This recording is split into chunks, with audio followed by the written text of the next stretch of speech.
Hello, everyone. Oh, that's very loud. Hello, everyone, and welcome. Well, welcome to the Welcome place.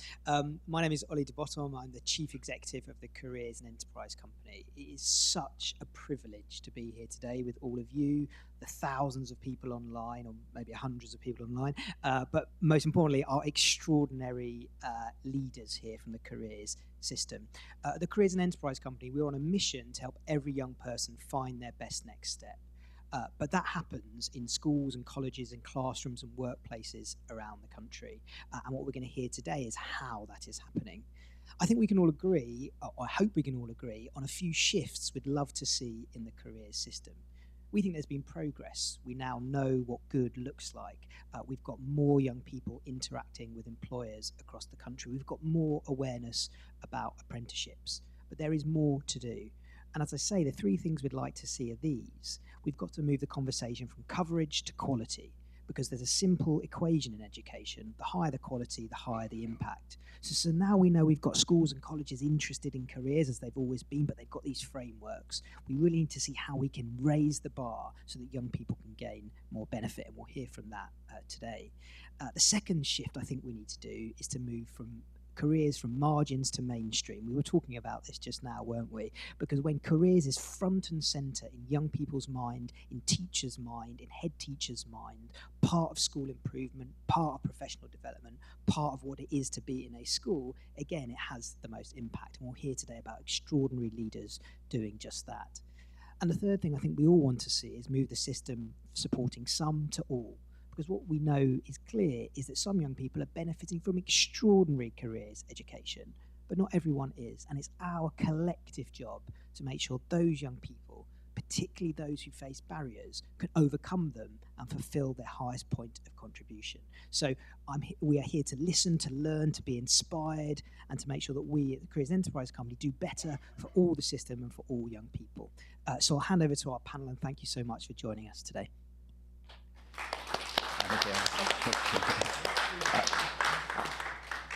Well, thank you, Ollie, and welcome everyone here in the room and online as well. It's a real pleasure to be with you today, and a real honour for me to be chairing this panel and to be joined by such fantastic colleagues on the stage here. My name is Ryan Gibson. I'm Senior Advisor for Careers at the Gatsby Foundation.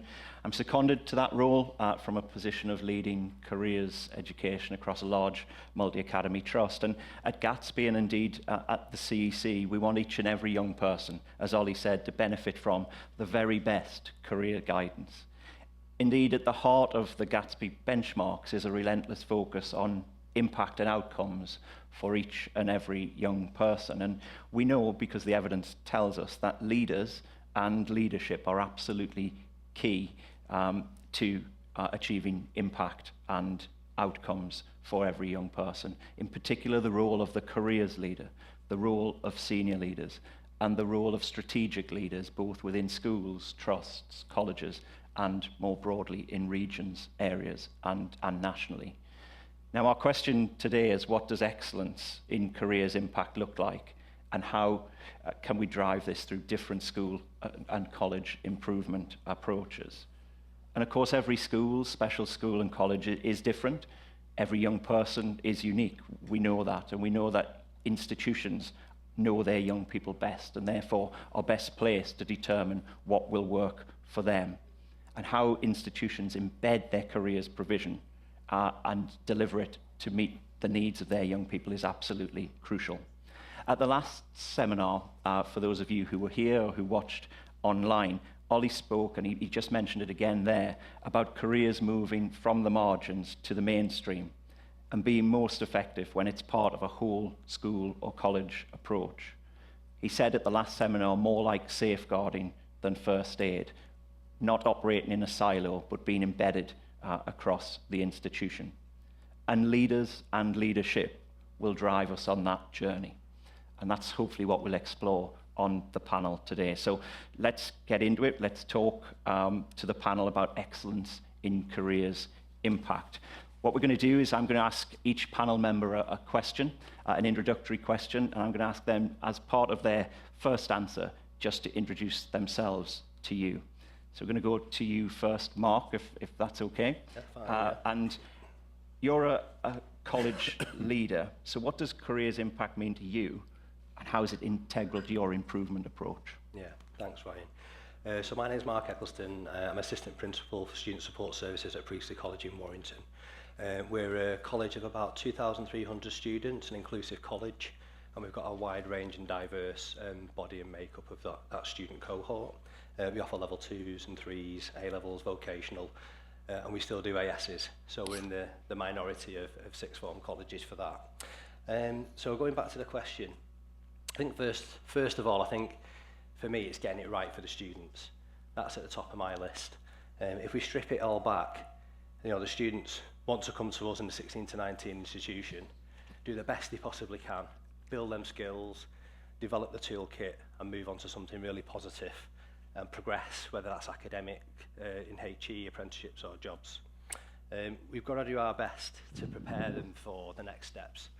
I think if we give them the best shot in starting that domino effect off, we can set them up with the right tools, like I said, to move on to something really positive.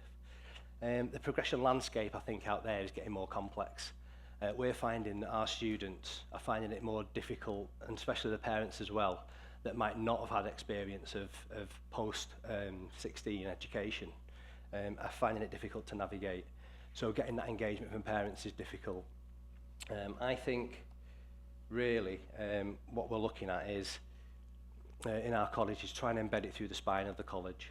So if I go back to documents and strategies, right at the top of our table is our college strategic action plan. Right at the very top of that document, we have data, and we use regional, national and local data.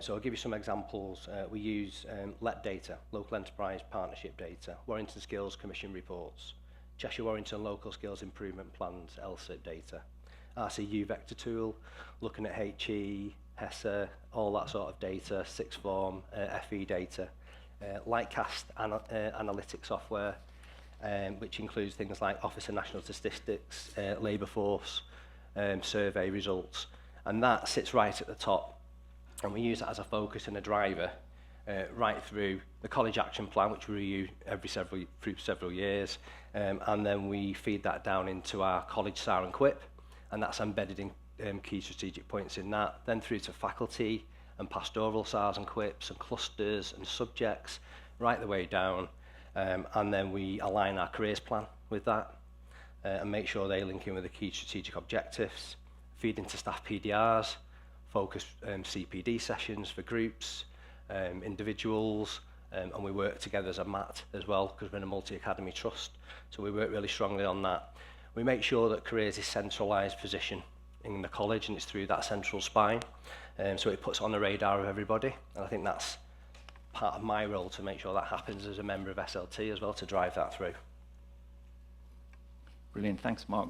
Really important messages there, I think, around collaboration, use of data, embedding careers into a strategic approach. And you also mentioned individualisation, thinking about the individual needs of young people. And so, Joe, if we can come to you next. As a careers leader in a specialist setting, how does your approach to careers impact enable you to address the needs of every learner? Thanks. So yes, I work in a special educational needs school based in central Bedfordshire, and we're a large area special school. So we deliver learning for young people aged 3 to 19. The school caters for young people with a very broad spectrum of needs, from those with profound and multiple difficulties, very, very complex needs, to those with more moderate learning difficulties, with autism. So a careers journey for those individuals looks very different, but essentially the underpinning of careers is that it prepares each young people as an individual for their best next steps. So we underpin that at our school through our 3 key drivers of communication, independence, and personal well-being. So universally, those 3 underpinning drivers are present throughout all our curriculum, all our learning, universally for every young person. And then we have a targeted employability and careers framework, which we deliver to those young people whose next step does look like paid employment in the future. So within our school, we have 3 separate curriculums which cater for the different needs of those young people so that we can ensure that they get the most meaningful and purposeful learning experiences.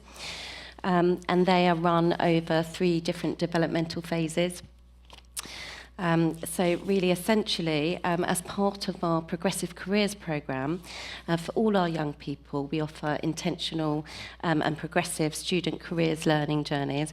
And it's very important that the young person is absolutely at the driving seat of that they're defining their likes, their preferences, their interests, as well as what they don't like, what's comfortable for them, how they learn best, the environment which really is the optimum work environment for them, and that they are carving out a sense of self, that they're really learning about themselves, which I think is sometimes really missed. And actually, you can only make informed decisions about your future if you really know yourself.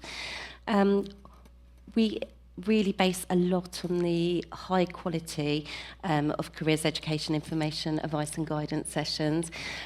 They're very important for our young people, and again they're very individualised, they're very personalised, and they're bespoke really to their individual interests and where they want to pursue in their future. And they're also responsive to removing barriers and being preventative, really, and seeing where we might put in interventions or where we might be able to source work experience.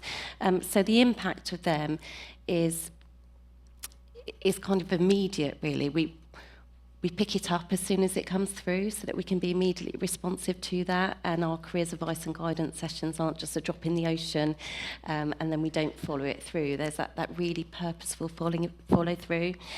And then there's equity of experiences, again, across our frameworks and our curriculum, because we recognise not everybody is starting at the same point. People have different needs. They're at a different stage in their journey, if you like. And the benefits that brings is that the higher engagement in learning, that they're motivated to succeed, and that they develop that self-belief in their skills, really, which we're broadening, and that attributes to a confidence in the future for whatever their journey looks like and their best next steps. Really, we know that they're at a higher platform than they would have been without this. Joe, maybe we'll delve into that impact in the coming questions, if that's okay, because I definitely want to pick up on the impact you're seeing in your setting, in your school. Absolutely, and careers for us, the purpose of it is that we're highlighting the relevance of it for our young people, and that's contributing to then students seeing that this is for me and I'm intrinsically motivated to do that, and that impacts on the progress and obviously the attainment of our young people. And I think what really strikes me about what you're saying is knowing your young people really well, preparing them for their next steps, their best next steps. I think having a strategic plan, using those strategic drivers as you referred to them as, thinking about the phasing and sequencing of learning for them, including the experiences and opportunities that they might have, but being really driven by intent and what it is you're trying to achieve. So we'll definitely come back and delve into that in a little bit more detail. Tatvinder, you're a head teacher. Delighted to have a head teacher with us. And as a head teacher, how does your careers provision embody the vision and values of your school? And how does careers help you achieve that ambition that you have for all of your young people? Just a small question. Good morning, everyone. Thank you to everyone for inviting us. Sat in the corner there are 3 of our students, and yeah, I feel a bit of a fraud sitting here, I have to be honest. Maybe you read the biographies that came with the paperwork for this morning. So I've been part of George Dixon School since I was 11. I went to the school, I came back to teach French in the school, I travelled through my kind of professional journey in the school. So it's very difficult for me to speak kind of dispassionately about it. Hence, it's probably better that you will hear from the children, and Rachel who does so much of the real work around careers and future thinking in our school. I suppose in terms of your question around ethos and vision, when I think about my job, I think a lot about the core functions of school, what it's for, what is our primary purpose, and kind of a lot of my job is about ensuring that the daily practice of the school holds on to those primary functions while I manage the external world of inspection, outside influence, interest. We're a single standing school. A huge part of my job is to fight off the mats that constantly are circling us, and at the same time to manage the political pressures of being forced down that mat route. I don't know if there's any inspectors in here, but it's 2 weeks away. Things are about to change. So I have a real important role in our school of remembering what the primary function of a school is and driving that and making sure that that thread remains in our school. That thread. Do we emotionally connect with children? Is the school a joyful place to be? Do people feel safe? Can they think about dreaming in our school? We talk a lot about futures, and often children are threatened by a negative future if they don't listen, if they don't conform, if they don't follow. Do we remember that a primary function of school is to disrupt, to make think, to enable thought, to enable safe spaces for thought? We're preparing for a world that we don't even have the slightest clue. Driverless cars are being talked about. My phone, I have 2 of them, in my pocket over there. Everybody knows it's 20 times more powerful than any computer that was thought of 20 years ago. What were the careers advisors telling children then? And how accurately were they telling them? So my primary function as the head teacher of the school is to ensure that I enable my colleagues, I clear space for them, I don't rank in importance, I don't talk to Rachel about careers separately. Careers is part of the school life, like literacy is. Literacy isn't the problem of the English department. Literacy is a whole school matter. The supporting for an unsure future isn't the responsibility of Rachel as the careers leader. It's the responsible of every person who comes and works in our school. That work has to be driven by an understanding of that vision. Now, that isn't always easy. I'm aware of demands for progress. We are a requires improvement school. What does that even mean? Please, I wanted to do this at the beginning. Come to our school. Rachel Buckingham will always be open to welcoming anyone who wants to come and feel it. Come and walk the corridors. Think about safe spaces of thinking and feeling, and then maybe you get a little bit of an idea of our school. I really believe in the importance of disruption, and I don't suggest that in an anarchic kind of way. We're 3 or 4 weeks away from the summer holidays. Maybe some of you have been planning your summer holidays for months and months and months, and you've been thinking that you'll be wandering around Paris in a couple of weeks' time. Oh, no, you won't because of the Olympic Games, but you'll be thinking about places like that. And you won't see Paris as Parisians do. You'll see as a visitor will see it. It will disrupt your normal way of living.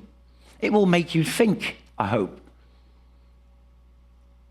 So what we have to do is kind of denormalize what are the expectations of school. And I know it's a huge challenge for us. And it's very easy for me to sit here as a 58-year-old who is potentially on the verge of retirement, or maybe because I feel no threat, the school can feel no threat. I never did an MPQH. Maybe that's why. Thanks, Tadvinder. I had to stop myself. There's lots I could pull out of that, and I'm sure we'll delve into it a little bit deeper, but I think one of the phrases that I absolutely loved was giving children space to think about dreaming. I think that's really, really important. You spoke about some of the challenges as well as the opportunities presented by change and by technology as well, and throughout all of that, the crucial role of having that ethos, that vision, and careers being part of the primary purpose of your school. Well, even to talk about careers, it doesn't quite feel right. It's kind of futures, because notions of careers change. I mean, how many of you will be working in situations, contexts where children talk about, oh, I want to be a games designer, and you scoff at it? The whole creativity, the creative world, we have to start to be more, there are more and more and more opportunities in those kind of areas. You know, maybe in 20 years' time, thanks to ChatGTP, there'll be no need for a lawyer ever again. There'll be no ever need for a solicitor. You can type in a question about mortgages and deeds, and ChatGTP will give you an answer at zero cost. I'm not sure what's going to happen to the legal profession. So let's start genuinely thinking about the possibilities of what these technology. We don't have to be afraid of them. We don't allow mobile phones in our school, and I'm a bit ashamed to say this sitting in front of you. And it was a really tortured decision that I came to kind of come to that, and it's embarrassing. I feel a bit like a Luddite, and then 3 weeks later, 5 weeks later, 6 months later, Rishi Sunak is talking about it, and then I'm really embarrassed about it. But you know, I do lots of things that they're not about me, and I think if you can say something about leadership, it really isn't about you. I'm sorry to say that. Maybe it's about invisibilizing leaders and enabling others.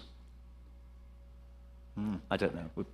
We'll pause on that Sorry. thought and bring in Sabir. Sabir, you are a trust leader, and really keen to know how you position careers to have impact on raising standards across the trust. Thank you, Ryan. Morning, everybody. I'm Sabir Laher. I'm a trust leader for Outward Grange Academies Trust.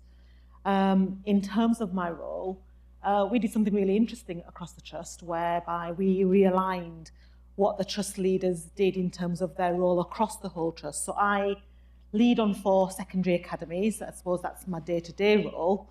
However, as a trust leader, I also lead on curriculum design and planning, and alongside that, careers as well. So we did that as a real thinking point of making sure that careers and curriculum were part of the same conversation rather than looking at it completely separately. So we now do that across our whole trust, where we're very clear in terms of combining the two of those things. So to answer your question, Ryan, about how have we maximised the contribution of careers in terms of standards and improving overall outcomes.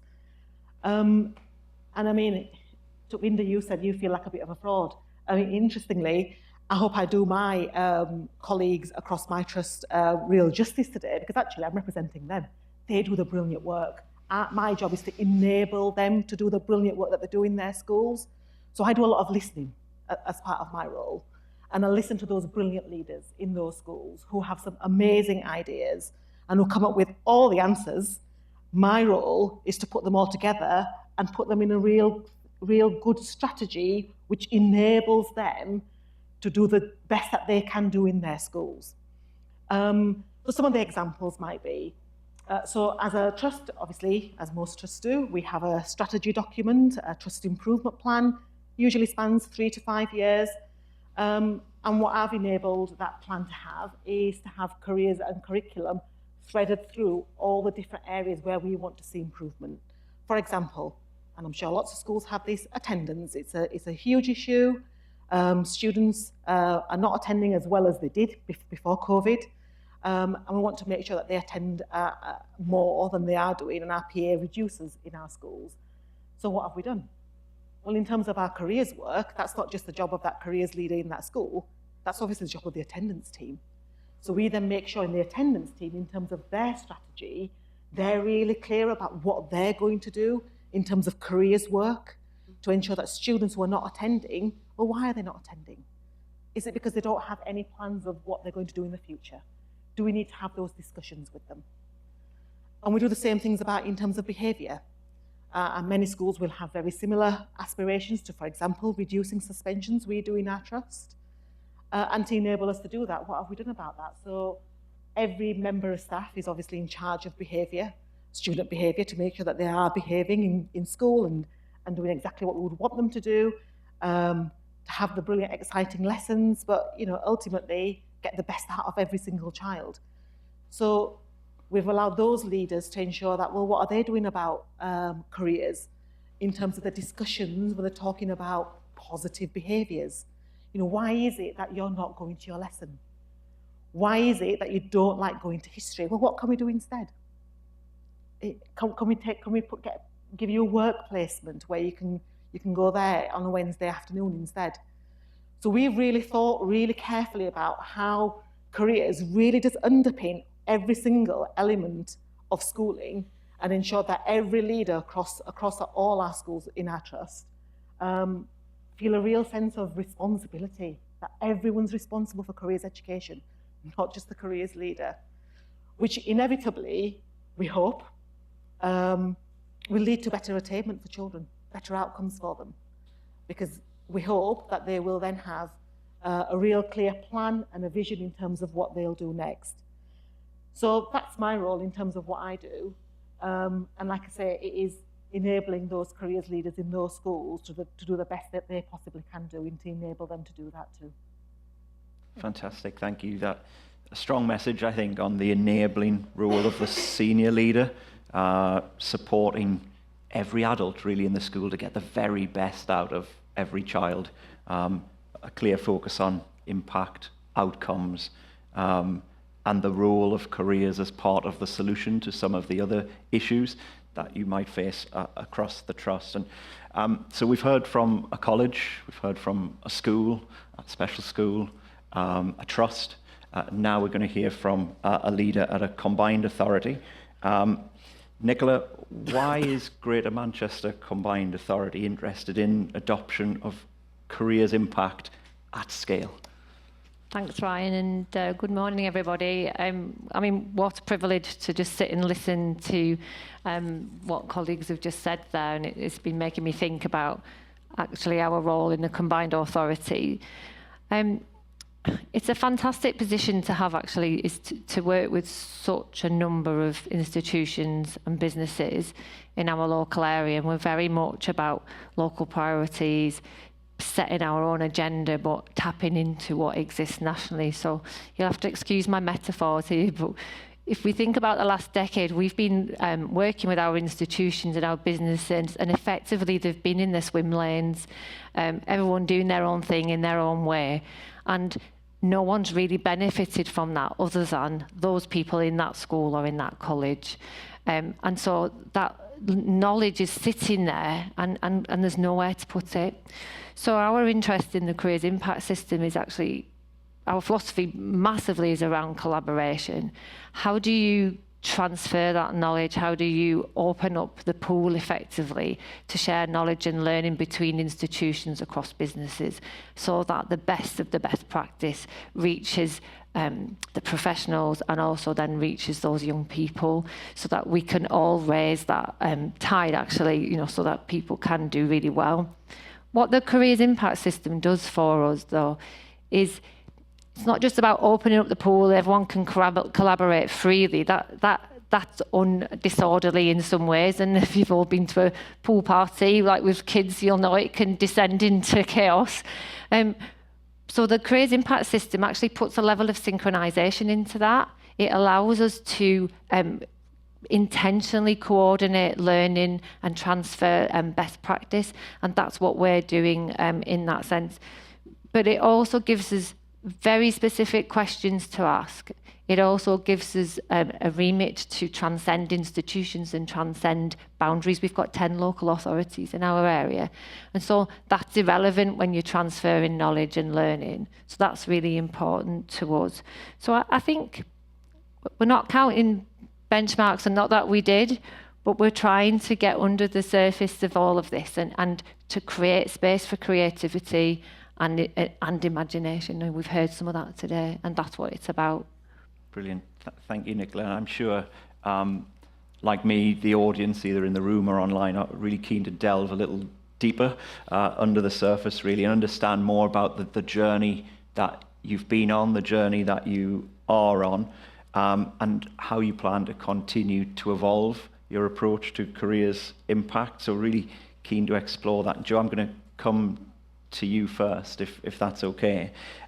You talked about the importance of personalisation, but also the importance of an embedded careers provision. And we know that there can be change in leaders, there can be change in individuals. How can you create a sustainable and embedded careers provision that's resilient to that change, or that at least embraces that change? Yeah, it's so important. So obviously, as a careers lead, we have been through the journey where initially I thought, oh, this all sits with me, and I'm going to create this very, very complicated package which is absolutely right for the young people because I've got all this knowledge and all this learning. But actually, as everybody knows, you know, with any school or institution, and we're quite a large school, we employ over 200 staff, actually if it just sits in pockets and it's not embedded and it's not interwoven, then actually it's at high risk because it's not resilient to change, it's not embedded, and the message isn't out there. There's no shared responsibility. So I loved really hearing about the enablement of leaders, because that's absolutely what it's about. And you know, our SLT in our school fundamentally supports careers, and that's a very present message. And then obviously, yes, myself and the careers team, we do have a deeper knowledge in a more complex way around legislation, around careers, around the Gatsby benchmarks, around the data that we're collecting. But it's about how we onboard, really. So we're sharing that key vision.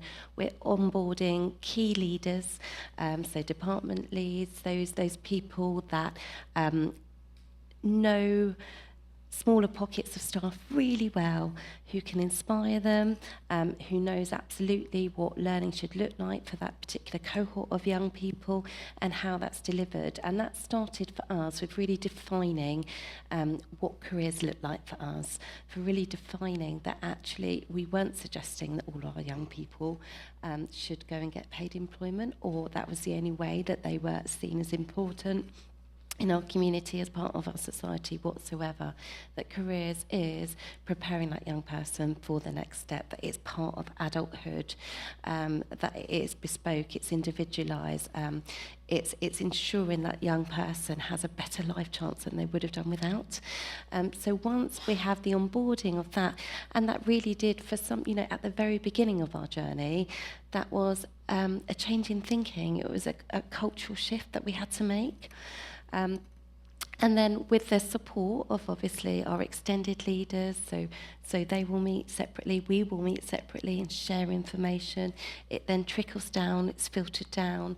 And what we do see as well, you know, we align careers into our school improvement plan, so it supports other key priorities, as you were saying.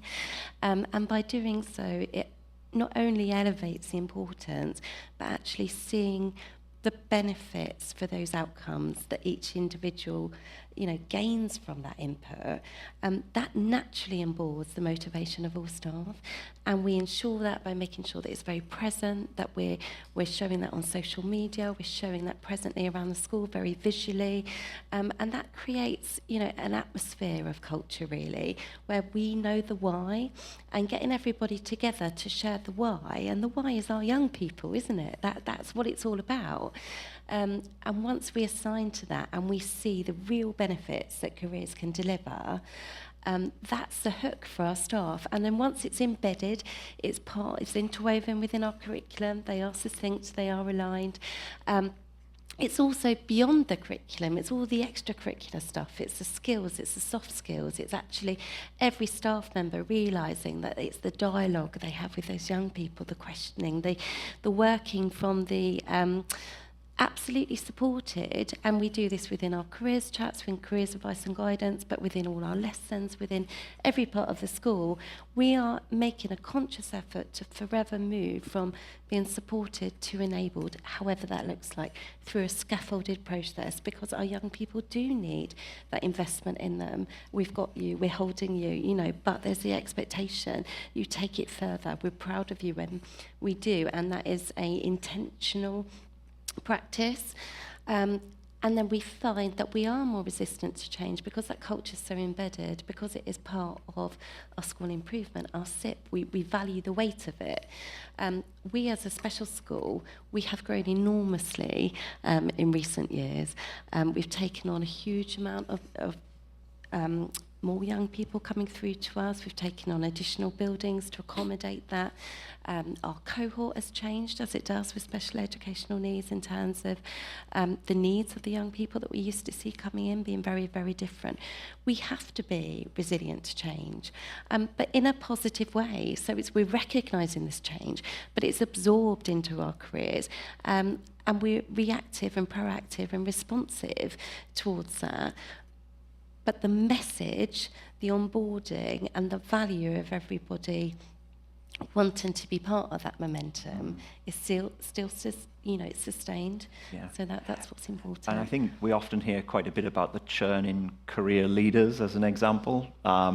And that can be challenging, but we also see fantastic examples of practice that mitigate the impact of that churn. So it's not necessarily the churn itself that might be the issue, but how you mitigate the impact of that. And I'm thinking, you alluded there to kind of models of distributed leadership. And Mark, is that the same in an FE setting?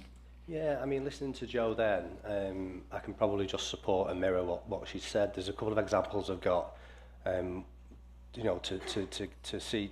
explain really where we were as an area we identified through the impact system process, and then put things in place to really improve those.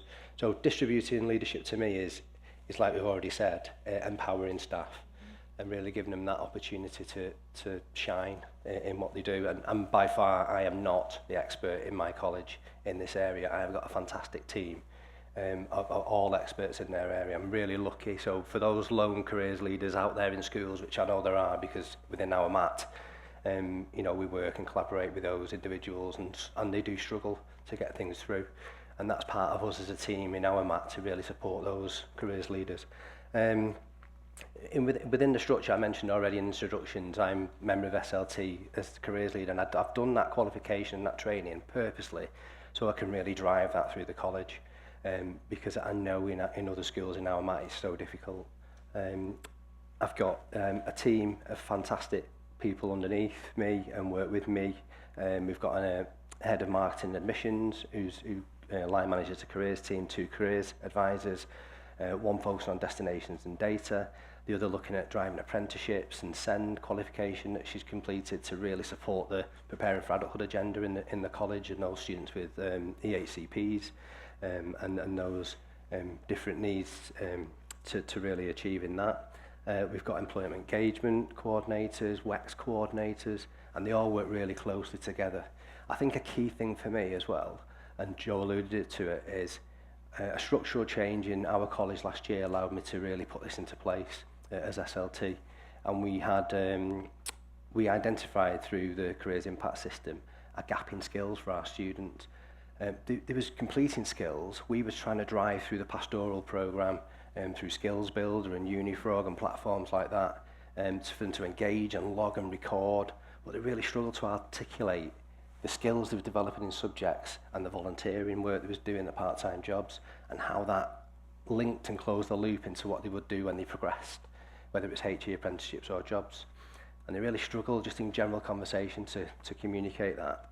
But the structure we've got now, I managed to, we've got a head of faculty on the curriculum side and a pastoral head that's equivalent to a head of year in our college that are responsible for skills and driving skills. And together with those two, with the careers advisor, they work as a three and a real powerful unit in driving that across college.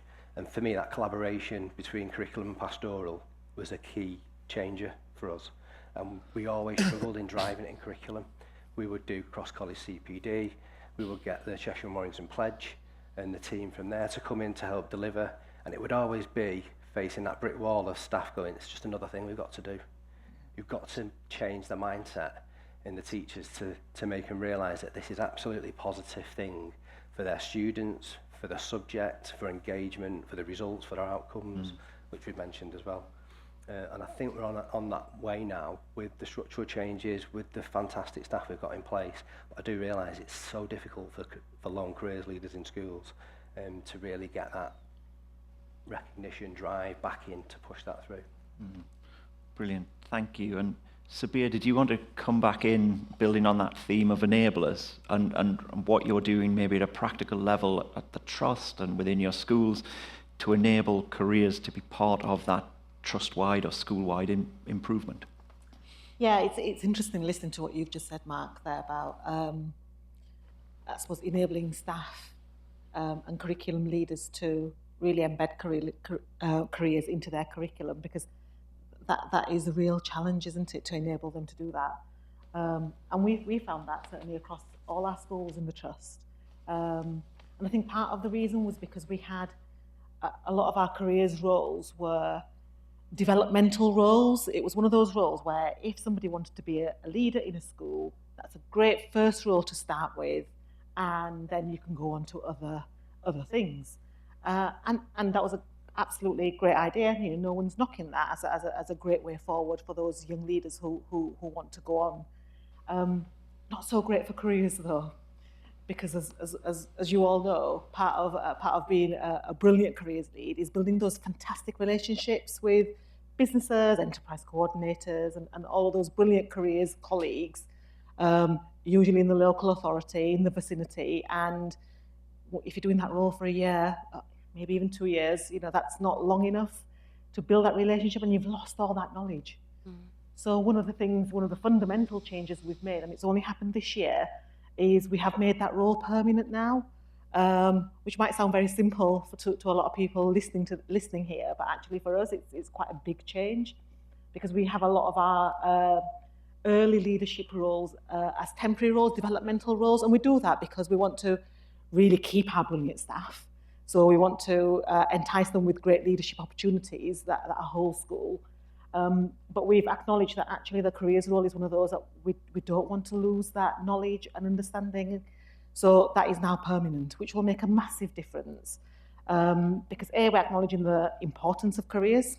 Yeah, that's why we're all here today. It is really important. So we don't want that to be a role that churns year on year. And it means that the great work that they start doing in year one, they can continue with year on year. And actually, interestingly, we have had some schools where, even though there have been those temporary positions, it's been the same person in that position for quite a few years, and that's where the best careers curriculum actually is. No surprise there, I guess. But that's where you go into departments, and there'll be that careers leader who sits on the senior leadership team. By the way, that's another thing that we've done. They do sit on the senior leadership team, so they are around that table making those important decisions.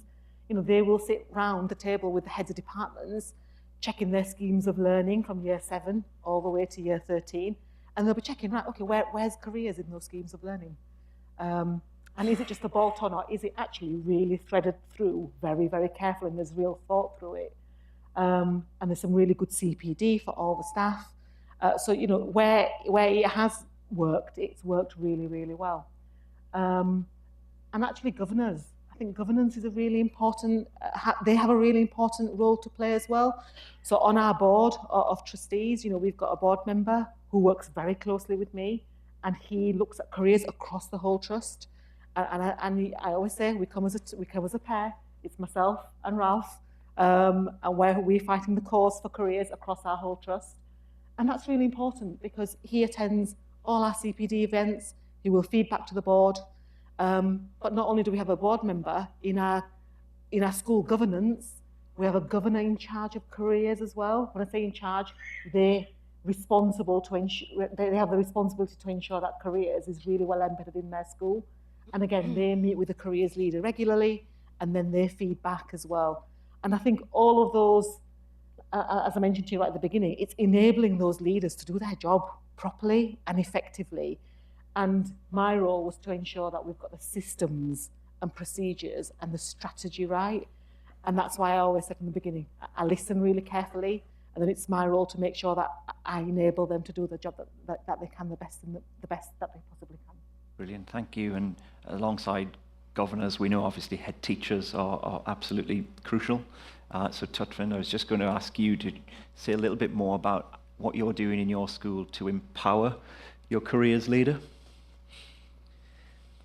Well, I guess Rachel is here. If you ask Rachel the question to talk about her team is the same as my team. We have a workforce of 140, 150 people. And that's Rachel's team as much as it's mine. I don't know, maybe she should really be sat here. I don't know if she'd ever describe herself as a lone careers advisor, worker, professional. So much of the future's thinking in our school is delivered by a huge group of people. It's in curricular time, it's during form time, it's during tutor time. Next year's day, we're having a bit of a rethink on how we manage the school day. Next year's program, again, along with our curricular development, the future thinking is in that curricular development. So Rachel is not a lone operator in this world. She has a team of 52 form tutors who are central to her work. A lot of the work that she manages beyond our school. So there's a whole group of partners outside of school that we work with, and I don't want to start mentioning them because I won't.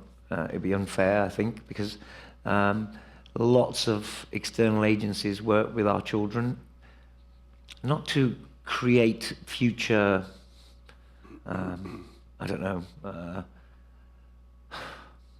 future consultants, but to give children an opportunity to find out what somebody might do in their work. I don't know what any of your hopes and dreams were when you were at school.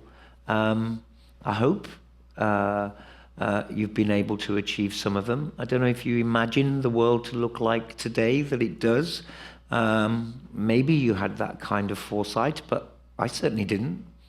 So I keep going back to this point about preparing children with the skills, the transferable skills, the open-mindedness, the ability to think and to think creatively and to think deeply about really quite important things. And that is the responsibility of the school team. It's not the responsibility of one person. I cannot allow future thinking to be put in some kind of over here box. It would just be massively irresponsible. Just because the children will stop counting on a table at some point does not mean that that when they are 38 they have no interest to me. It cannot mean that. This is the transformative power of the work we do. It's life affecting, not the next 2 weeks, not the next 2 years, not just a job affecting.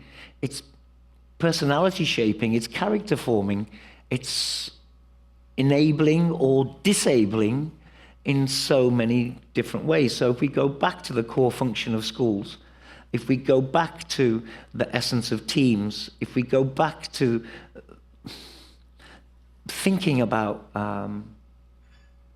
those core purposes, I think it was Picasso who said that you've got to break to make. I'm not saying we break, but we're trying to. Our children come from all sorts of different personal situations, personal stories. We have a large number of our children are in temporary accommodation in the city of Birmingham. George Dixon School has been serving children for nearly 200 years. I'm just a custodian. I'm passing through in this.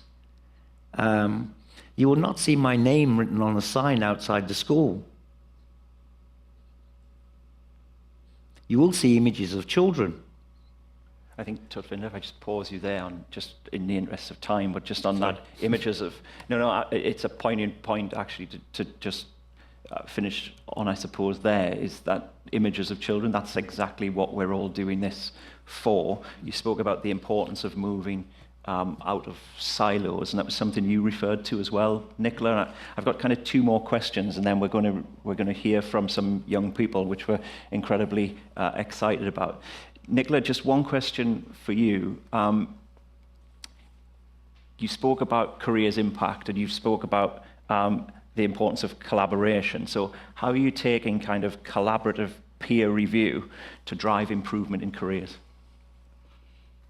It's a very good question, and I have prepared. I'm just having listened to everybody, you kind of start thinking quite differently. And there's 2 things we are going to use it. 12% of our schools and colleges have started looking at it, and we're going to use it to intentionally start making connections and put on programs of support, bringing expertise, because we don't just work with schools and colleges, we obviously work with a wide range of different stakeholders. And for us, I mean, if I backtrack a little bit and think back to some people listening today will think back to 2011, 2012, my biggest worry is losing all that expertise and knowledge. And sometimes that could happen overnight. And what we're trying to do is build that sustainable model and do that collaboratively. So that's where the careers impact system comes in for us. And by doing so, locally you can put in your own mechanisms, you can put in system structures, but we are also keen to work in a standardised way so that we can confidently say, this is having an impact. This is a new dialogue to affect the next phase of our work. So we're entering the next decade of our careers work. So that's really important. But the most important part of our vision is that we want to transfer the shared accountability and shared leadership of the work with our heads and our principals and our businesses collectively. And so that's where we've moved some of our thinking and some of our conversations to think about we're all doing this and we've all got a part to play. And it's not just one group of people's responsibilities. And I think that shared responsibilities will make all the difference as we move forward. But part of that is around giving agency to all those other stakeholders in the space to lead their area of expertise and to bring that to the table, and for that then to be maximised for the outcomes.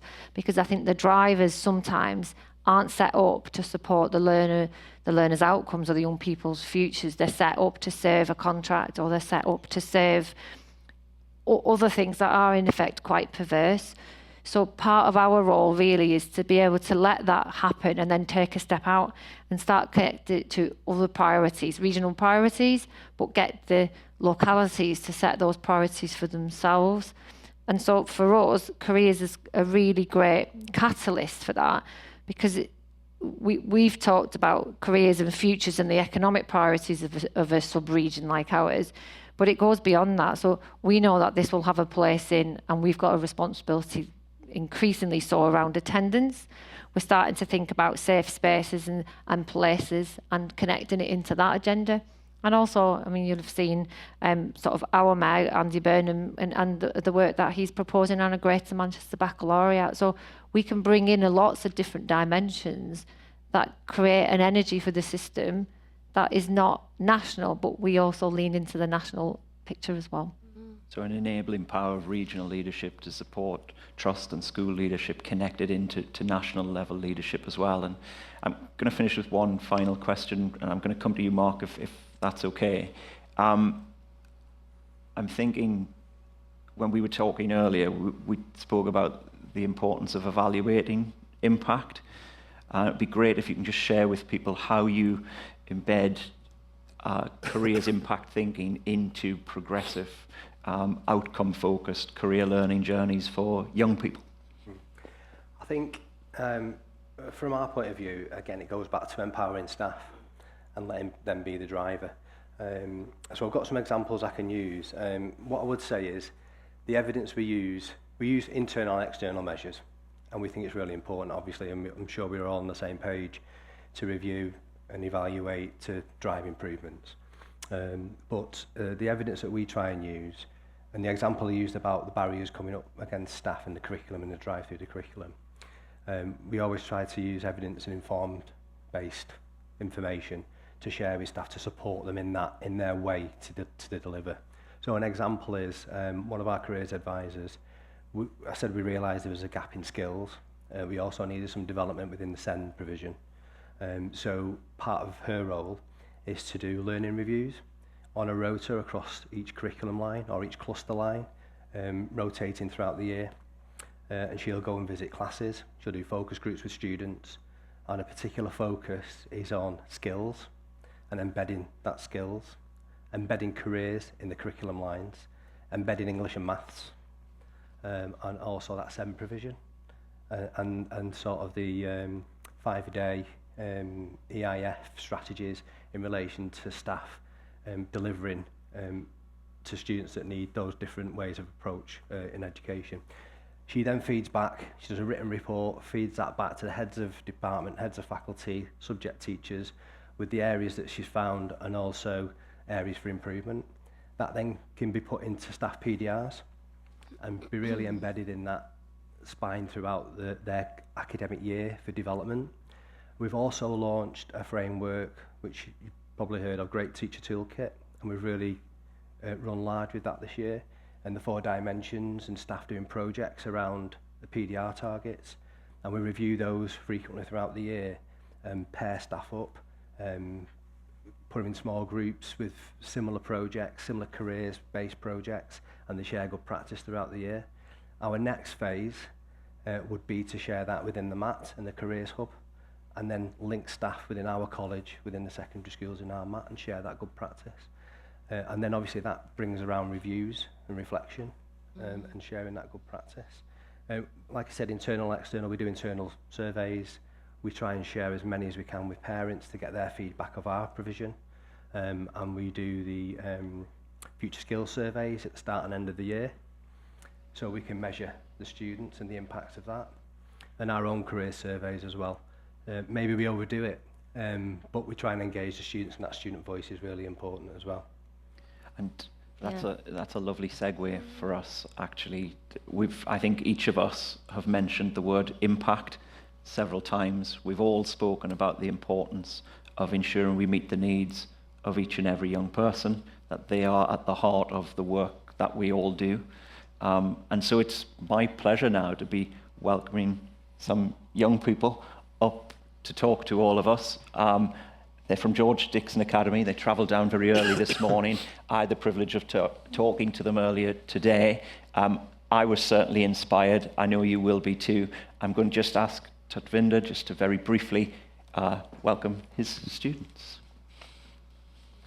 Good morning, everyone. Thank you for having us. Hold on. It's probably better if she does it, yeah? Yeah, just go for it. Go for it. Go for it. Go on. So good morning. Thank you for having us. My name is Ashi, and I'm a former student at George Dixon Academy. I went to the University of Cambridge to study natural sciences, and then I came back in September, and I'm currently working at George Dixon as a teaching assistant. And I will be starting teacher training in September. And looking back, I really think the school supported me thoroughly.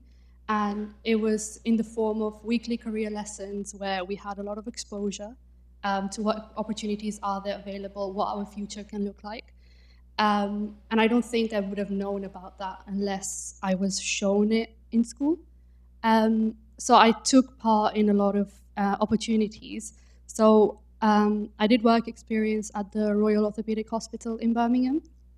And I did a summer residential with the Social Mobility Foundation in medicine, which kind of made me realize I don't want to be a doctor. So I kind of took part in Deloitte's project to kind of explore the financial sector. And eventually I did a summer school at the University of Birmingham, where I kind of realized I want to do chemistry at university, and I quite enjoyed that. And I think that all of that was due to the school really prioritizing careers, as well as a dedicated careers advisor, and the school just really putting a lot of effort. And if I were to summarize 3 ways in which that has had an impact on me, well, the first one would be going to the university that I really wanted to go. And I think good grades alone, I'm not sure if that would have given me the confidence to go there. And I think the careers really bridged that gap for me to access that education. And, you know, maybe I would have not still found a career that I like, or maybe now that I know I still will make a change. But I think it's important to have that choice in sixth form and in school as well, with all the guidance and support from school. So you can dream and actually make it come true with a lot of guidance and help. So I would really say, please consider careers education as important as curriculum. Thank you.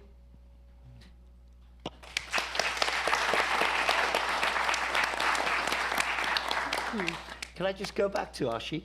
Can you just grab that again, the mic? Which university did your parents go to? My dad didn't go to university, and my mom studied in India. Ah, okay. Just tell them a little bit about your story. How did you end up at George Dixon? So I was born in Spain, and I came to George Dixon, and I started in year 11.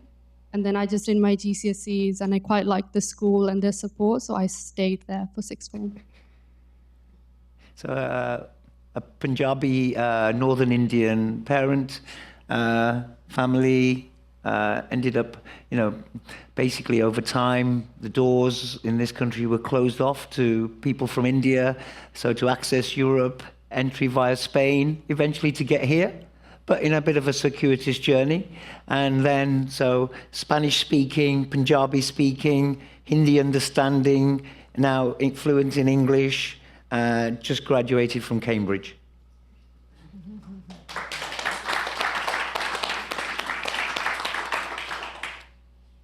Good morning. My name is Joanna, and I am in year 13 currently. Joanna, don't read from there. Okay. Tell them your story. Yeah. And I'm currently making the transition from from school to university, and I'm hoping to study law at LSE in September, fingers crossed. And I think without careers education so embedded in my life at school, I wouldn't have had the opportunities I did. And actually, I learned that you didn't have to be of a certain background, mannerism, and appearance to get into these schools, but you had to have that drive and motivation, which was pretty much drilled into me. So, for example, I did like 2 summer school programs last summer. Whilst I was drained, it still, it helped me figure out what I wanted to do. So I got to go to Russell Group universities like UCL and Durham, and I actually felt quite in place, and it didn't feel so unfamiliar to me. So if I was to summarize my journey, it would be with the following. And the first would be giving motivation, because Miss Buckingham here, she has been there throughout my entire career, year 7 up until year 13. Even now, she's been with me throughout this whole journey. And no matter how anxious I've been, I went up to her in year 8 and I was like, I want to be a doctor. And she helped me with that. And now I've applied for law at a top university. I didn't see that coming. So she had those conversations with me. And I guess that's one thing that I would give to everyone here is that not everyone knows what they want to do. And being there for them really helps, even if it's just to calm their nerves. And then the other thing I wanted to talk about was just the amount of external opportunities we've had.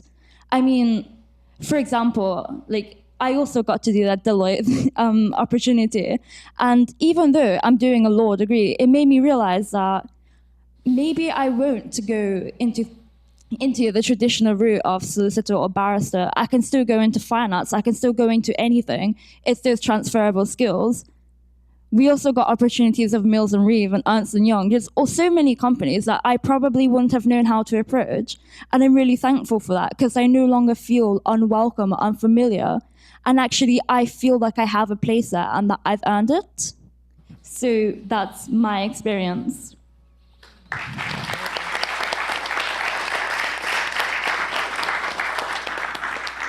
Just go back a minute. What about your journey? Tell them about your family.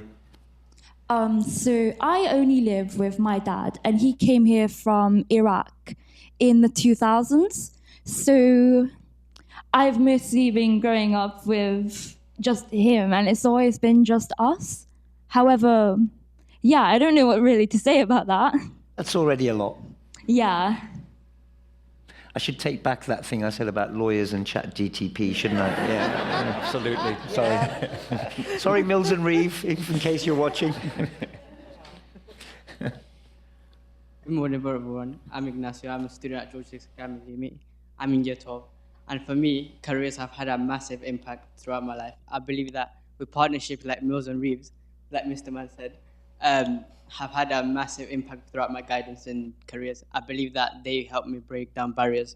Like speaking with professionals like civil consultants or even corporate lawyers have made me see that you do not have to be from a certain background or from a certain financial status to achieve those things in life.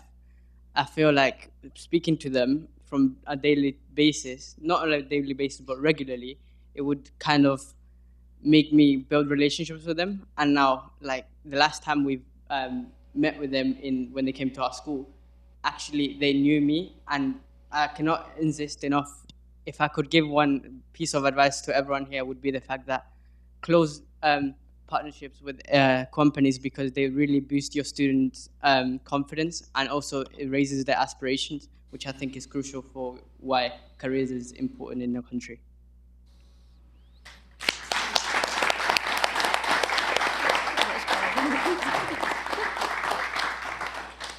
Nacho's from Chile. He could have done that in Spanish. That was absolutely incredible, moving, powerful. Words like drive, confidence, determination, motivation, breaking down barriers, the art of the possible, having lots of opportunities to understand what the meaningful ones are for each of you. You're moving into different things, different careers, different hopes and dreams. What struck me, you spoke about the power of being able to dream. What I'm seeing here is the power of dreams turning into reality. And I think that's what careers can do, and that's why we're all involved in that. And you're showing me a badge that says dream. And I absolutely agree with you. So can we say thank you again to some wonderful young people?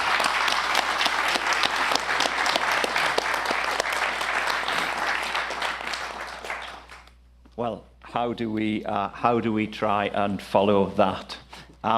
Well, we don't, actually. We hand over now to some questions to you. So I'm sure you've been stimulated by what you've heard from the young people and from those of us contributing on the panel today. So I'm sure it sparked some thoughts. I'm sure you have some questions you might like to ask. We're going to take a couple of questions from people in the room, and then we'll take a couple of questions from people online as well. So if you'd like to put your hand up, and we'll see if I can move to some questions. Okay, we've got a question here. If you wouldn't mind by saying who you are and where the organisation you're from, and then your question. Thank you. You're all inspiring. So good to hear all your knowledge and background. My name is Sarah Bertolotti.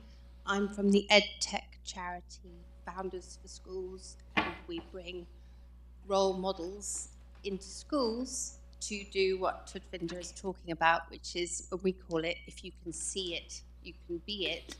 And what I've heard from his students here is, if you can see it, you can also decide not to be it and be something else. I think the question anyone could answer, my first choice would be Sabita, if I may. What ages do you feel, or where can we start? You know, what year groups are receptive to role models or to businesses? And I welcome it literally from any of you. Yeah. Happy to answer that question, Sarah. And it's a really good question, isn't it, in terms of, well, what age group is most appropriate? So in my trust, we have primary schools spanning all the way to post-16. And we start careers education from reception. Yeah. Now, as a secondary specialist, I wasn't aware of that until I got this role and I thought, wow, what do you do in reception? And they do very, very basics, but even getting the parents in who might have different professions that children would recognise, like police officers, firemen and women, you know, those kinds of professions where they would recognise. So we start really, really early. And in terms of when do we start building those relationships where employers can start interacting with students who might have interest in certain professions. I'll take midwifery as an example, only because that's something that I went into recently, where there was, and it wasn't an auditorium like this really, and it was full of girls, no boys whatsoever, and the midwives had come in to speak to the young people, and they were year 9 and 10, and it was really interesting. And then I went into the school and I asked, and some of the students saw that I'd come out of the auditorium, and they could hear some hubbub going on, and they'd obviously seen midwives coming in with a uniform and equipment and all those kinds of things. And some year 7 students said, "Miss, where have you just been?" And so I explained where I'd been. And so, why can't we go in there? Mm. And I just thought, actually, that's really interesting that they're interested in that. Now, just to finish off the year 9 and 10 midwife story, half the children didn't want to do midwifery by the time they'd finished that session, which I thought was really interesting. But isn't that what it's all about? Because actually, all their lives, not all their lives, but for quite considerable many years, they've been thinking, that's what I want to do. When they realised what the job entailed, they changed their mind very quickly. Mm-hmm. Exactly that. I changed my mind. Yeah, absolutely. But that's the whole point of, I suppose, careers education. You can start very young. Yeah, I feel very strongly, very strongly that as soon as a young person enters education, you know, we offer education from 3 to 19. That's when it starts. And the role models, you know, they are the influence, aren't they, that shape our childhood and our mind and give us the opportunities, which we've heard from the young people, the more opportunities and exposure that you have, the more equipped you are to really know yourself through those concrete experiences to make informed decisions about your future or to push to chase your dreams, to be that motivated and determined and driven to really pursue it.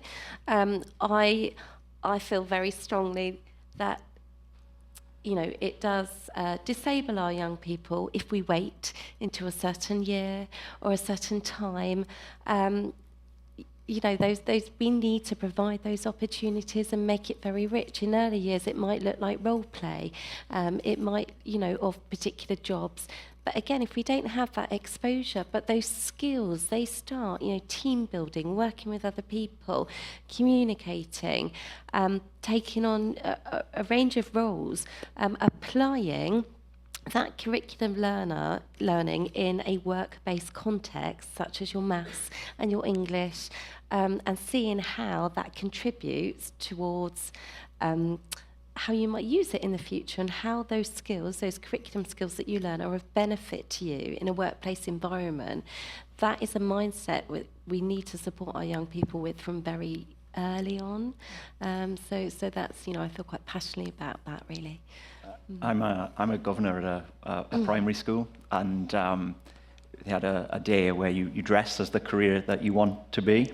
And I remember going into the year one classroom, and the teacher was asking each child what they dressed as. And I was sitting next to a little boy, and he whispered in my ear, he said, I'm dressed as an archaeologist. I said, oh, that's great. And then he whispered, but I really want to be Spider-Man. And so it's fascinating, isn't it, how young minds are forming. Do we have another question in the room at all? If not, I'm sure maybe we could take a question online. Do we have a question online? Gentleman there had his hand up. Okay, I'll take the online questions first. Yep, we've got one question to share with the panel from the online audience. And I think a lot of the conversation around it being shared or distributed leadership of careers and getting other colleagues involved across the school or college has prompted some people to ask around how or what approach you take to deciding what staff need to know and understand and do. And there's also been related questions around how you sort of prioritise resources maybe. So if you are trying to distribute that leadership of careers, how you do that strategically and how you approach that around what different staff need to understand and do to be able to contribute to that distributed leadership of careers. Mark, did you want to come in on distributed leadership? A simple answer from my point of view is that through the reviews and all that sort of side of things and identifying gaps, that then drives us to see how we can empower staff again, develop staff again, to fill those gaps and drive whatever we need to be driven across that we're not so strong on. And if funding allows us, put project posts out or, because we've got a wealth of experience internally, and you just don't know what staff are interested in doing what, so you put the posts out and see what comes forward. And we're putting posts out recently. I was just speaking to a colleague earlier before we came in of the posts that we're putting out now to fill, and we look at evolving, pulling posts together as things develop. And we was talking the age question, and just flipping that, I never wanted to be a teacher, and I still don't know where I want to be now. So it's that sort of thing with staff. If someone's got an inkling or a passion for something, we'll try and develop that and feed that and let that grow. If I can come in there, if that's okay. When you're thinking about distributed leadership, I always think, and we've got brilliant students here, or ex-students who have spoke amazingly well today, and I could see you, because my line was where you were nodding a lot while we were talking too, hopefully in agreement with what we were saying too. I always think if to get even volunteers in schools, it's sometimes really hard, not because people don't want to do the jobs that are out there, but because everyone's really busy. So a little trick I used when I was a principal was I'd always get children to do the CPD, part of the CPD session. Because if the children speak passionately, as they did today, if they speak passionately, much more so than any adult could, about why they want whatever it is that you're trying to achieve, i.e. talk about careers and why doing this role is really important, you usually do get some really good volunteers from that process. Not as a guilt trip, but actually the staff can then see the value of what that role might bring and the passion that might ignite in that particular young person. So I do think that's a good way of actually doing that, get the students involved. Mm-hmm. What's great about that is students will tell you as it is. Yeah. So, you can't hide anything, which is good as well. Yeah, and I think given what Nicola was saying before about creating that energy, that's a different feeling, that's a different culture. It's more than just saying, yes, I know this is my responsibility. When you're energised and you're motivated because the students are firsthand showing you the value of the outcome, that really, really does inspire your staff team to be motivated to support careers. But in terms of distributed leadership, I'm very lucky. I feel very empowered, very valued as a careers leader, really. And that's because I've been given trusted leadership to be able to make core decisions. And when it comes to having people in school, the experiences that we set up, I don't have to go and check with somebody. I can make those decisions. You know, and also because I've been empowered in that way, I then empower the other people that work for me within my team. The CEC do some fantastic training. It's free. You get a bursary for your school. I'm not advertising, but it's worth it because actually then you're enabling more people in your school and you're growing knowledge. And the internal leadership review, again, coming back to it, you saying about the gaps. For me, it's fantastic because it's not like an inspection. It really changed my way of thinking to step outside, think a bit more strategically, have that really deep reflection, really, on where I could change, why I was changing that, and actually the benefits of ensuring that consistent quality and that key message was shared with all stakeholders and the different value that they could bring. For me, it's people at departmental levels that really have a big influence, really, so that across the school, that's broad. Yeah, so thank you. I guess on the theme of telling it how it is, unfortunately time is against us and I have to draw our discussion to a close. Apologies if we haven't been able to get to your questions. I'm sure people will be around to try and field them after the event. I just want to say a huge thank you to the panel for your input, your insight, the sharing of your experiences and your honesty. I want to thank fantastic young people again for really telling us how it is and how it's been for them and how it continues to be for them, and really inspiring us to keep going in this work. You probably saw me frantically scribbling things down as people were talking, and I wasn't just keeping place in the agenda or worrying about the time. I just wanted to share some final reflections on what I heard from the discussion. So I heard about the importance of creating sustainable careers provision, a provision that's embedded and robust, that can embrace change, that can negate the impact of staff turnover. I heard the importance of making careers part of everyone's responsibility, an essential part of distributed leadership. And I know we've had a lot of interest in that, and the crucial role of CPD in supporting leaders and empowering others. I've heard about the importance of linking careers to the wider priorities of an institution, whether that be attendance, engagement, behaviour, attainment, and of course, well-being of young people, making it part of the solution rather than just being seen as another thing to do.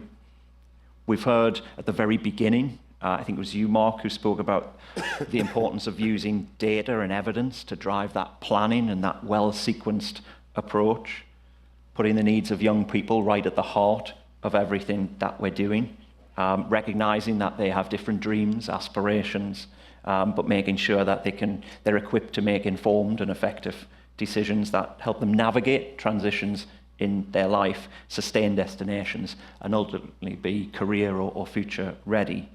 And I think to achieve that today, everybody spoke about the importance of focusing on the why, not just the what, the purpose and the intent, making sure that the intended impact is driving the activity that we put in place.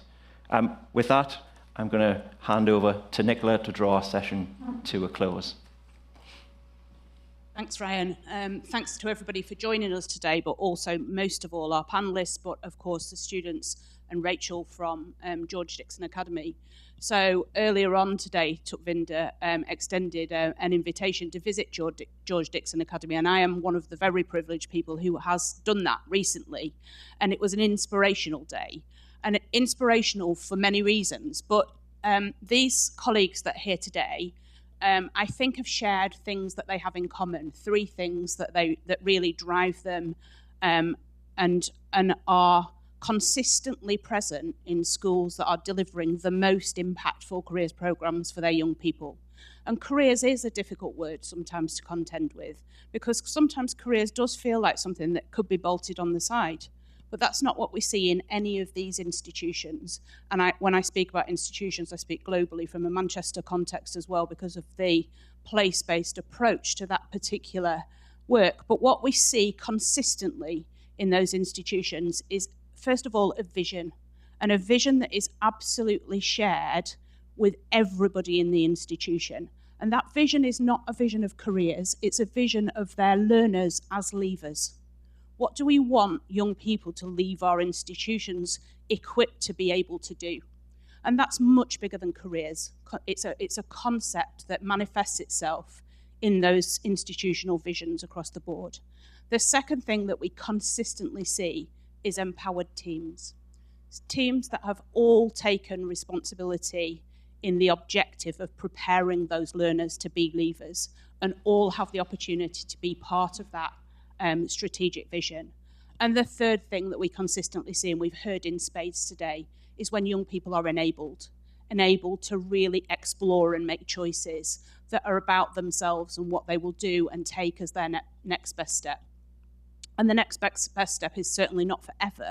It just is the equipment to keep making those choices as we go forward. So today is a really, really important day for us at the Careers and Enterprise Company, because you've heard colleagues today talk about reviews. You've heard about them talk a little bit about the Careers Impact System. Some of them you've heard talk about internal leadership reviews. So I just want to finish by really explaining what that is. Today is an important day for us because it's the day that we start to really launch something called the Careers Impact System. And this is a national system to help continuously drive standards to make sure that we do give our learners as leavers the very best possible opportunities for them moving forward. And we offer careers in the most impactful way that we possibly can on a national, local and institutional level. And so we have a range of tools available for careers leaders and education leaders to be able to do that really effectively. And that is wrapped up in a suite called the Careers Impact System. So what the Careers Impact System does is essentially creates a safe space for education leaders and careers professionals to be able to work together, to challenge each other and to interrogate their practice, to make sure that they are really driving that impact for every single learner within their institution or within their place-based area. So from September, you will all professionally as careers leaders have access through Compass Plus to something called an internal leadership review. That gives you the structure to be able to have really confident, well-structured conversations around your careers programs, and it will help you prioritize. But most importantly, what it does is really gives you a reason to talk to your leaders about the way you approach careers within your institutions. That's part one. The second part of this piece of work is being facilitated by our incredible Careers Hubs colleagues around the country, and they are facilitating peer-to-peer reviews. So they match schools and colleges together to be able to really explore together as professionals their practice. And there's another layer to that which Sabia's been involved in, which is also a trust-to-trust review, where trusts are able to have really close conversations about their systems, structures, resourcing, areas for development and priority. So you will see much more about this over the next few months coming forward, but we've now had several hundred peer-to-peer reviews take place across the country, across schools, across special schools, across colleges, and the power of those conversations is illuminating and inspiring every single time we are involved in them. And every single one of these colleagues on the stage today has been involved in our national pilot of that particular programme. And so their experiences that they've been talking about today are driven through the lens of that piece of work, which is very much attached to school improvement and long-term outcomes for young people to give them the best opportunities as possible. So on that note, thanks so much for joining us today. We hope we've given you real food for thought. We hope that you take the opportunity to engage with us in those conversations moving forward, take the opportunity to have conversations with peers, and visit other schools and institutions and really open the minds of the art of the possible for young people. And we wish you a great rest of the day. Please do complete the evaluation for today, and we look forward to speaking to you again in the not too distant future. Thanks very much.